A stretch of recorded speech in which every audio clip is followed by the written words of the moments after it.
Hi everyone, welcome back to my channel UPSC's Easy. My name is Shreya Rajan. We are going to start with topic financial bills. The book that we are referring to is Lakshmikant 7th edition.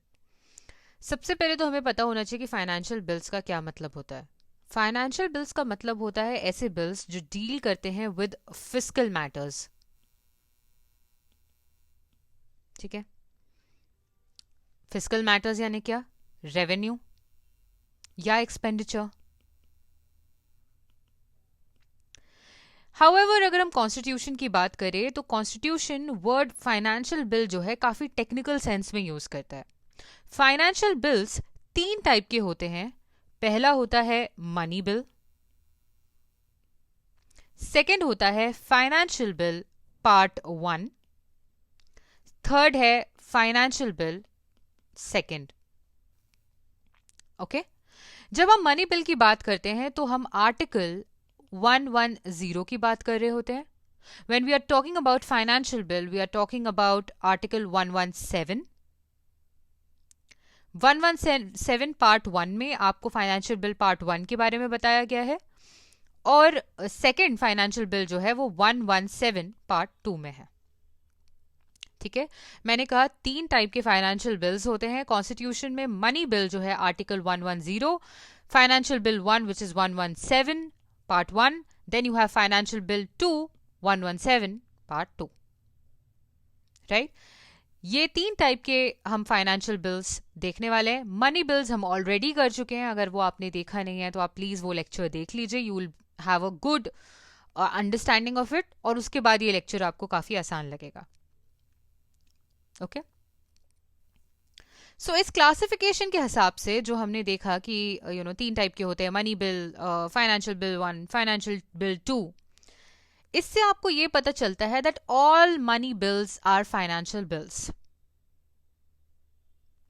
But can we say that all financial bills are money bills? No. Right.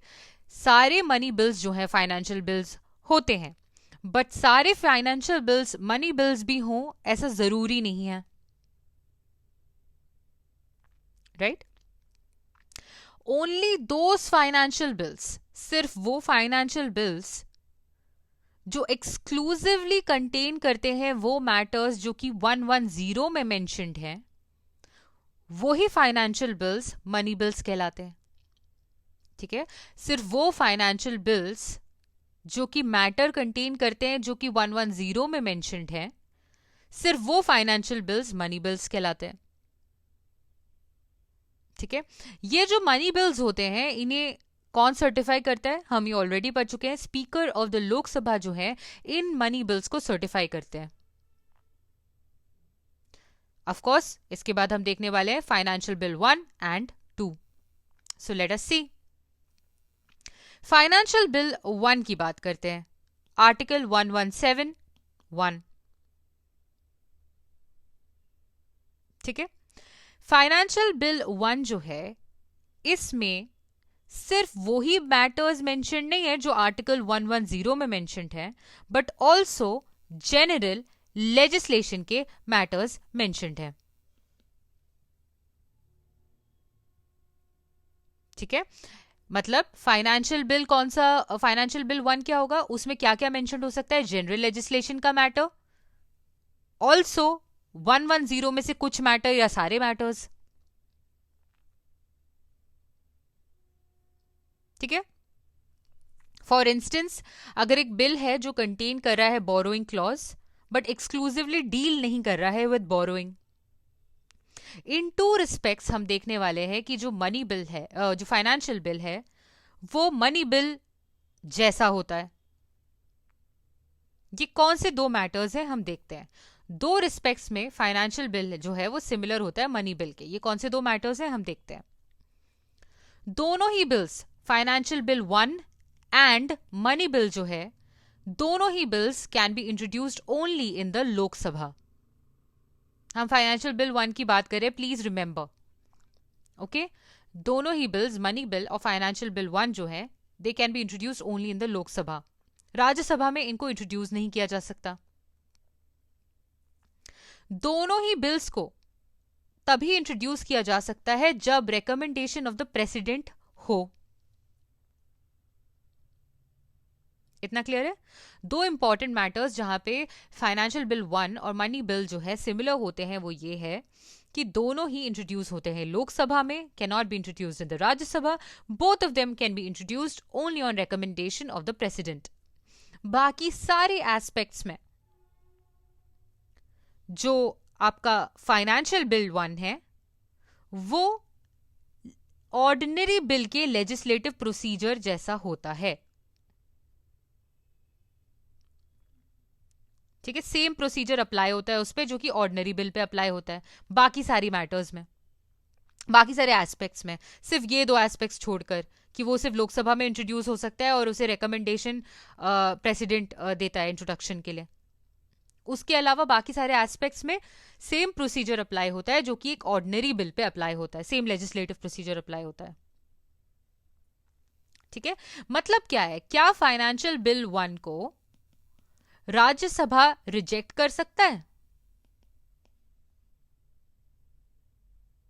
क्या financial bill 1 को Rajya Sabha reject कर सकता है? Answer is yes, क्योंकि ordinary bill के जैसे उसका legislative procedure होगा। ठीक है, क्या राज्यसभा उसे अमेंड कर सकता है? यस। ठीक है, accept that an amendment other than for reduction और abolition of a tax can not be moved in Rajya Sabha और इन Lok Sabha without recommendation of the president. मतलब recommendation of the president is not required for moving an amendment making provisions for reduction or abolition of a tax. Reduction or abolition of a tax के लिए recommendation of the president is not required for moving an amendment.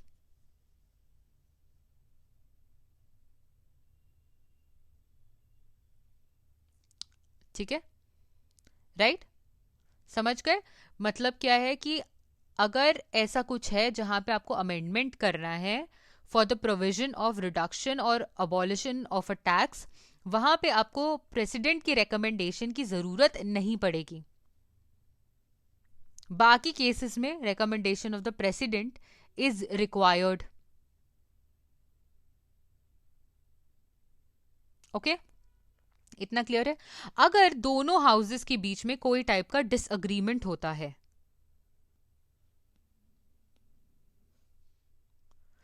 तो क्या president समन कर सकते हैं joint sitting?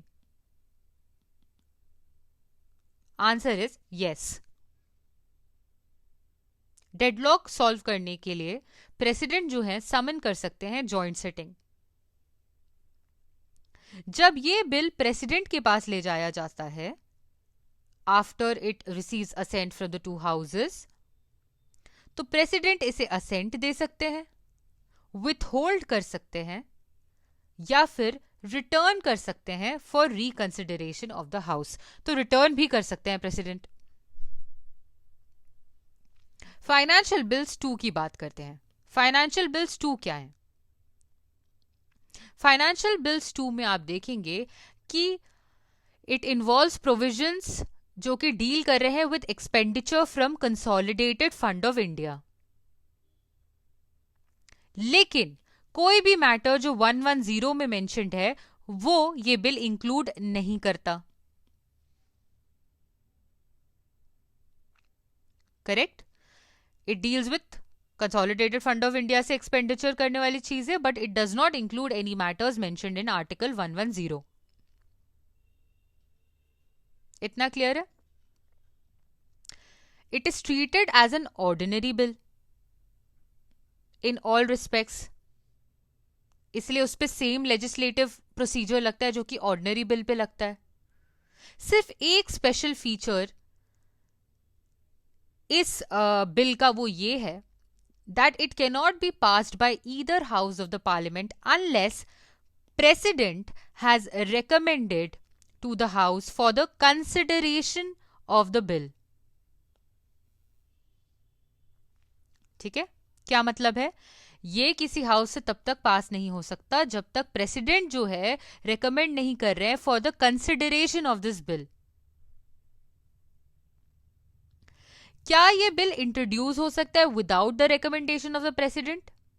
Yes, introduction के लिए इसे प्रेसिडेंट के रिकमेंडेशन की जरूरत नहीं होती,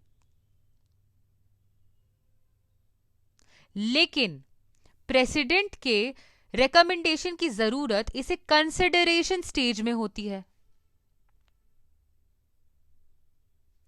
क्या इसे रिजेक्ट कर सकता है कोई भी house of the parliament? Yes. Amend कर सकता है क्या? यस। डिसएग्रीमेंट के दौरान क्या जॉइंट सिटिंग बुला सकता है president? Yes, to resolve the deadlock. जब ये बिल प्रेसिडेंट के पास जाता है तो प्रेसिडेंट क्या कर सकते हैं? इसे असेंट दे सकते हैं, विथ होल्ड कर सकते हैं, या रिटर्न कर सकते हैं for reconsideration of the house. That is it for today's lecture. I hope आपको फाइनेंशियल बिल 1 और 2 समझ में आ गया हो। मनी बिल हम ऑलरेडी कर चुके हैं, आई होप वो लेक्चर भी आप देख लें। Thank you so much.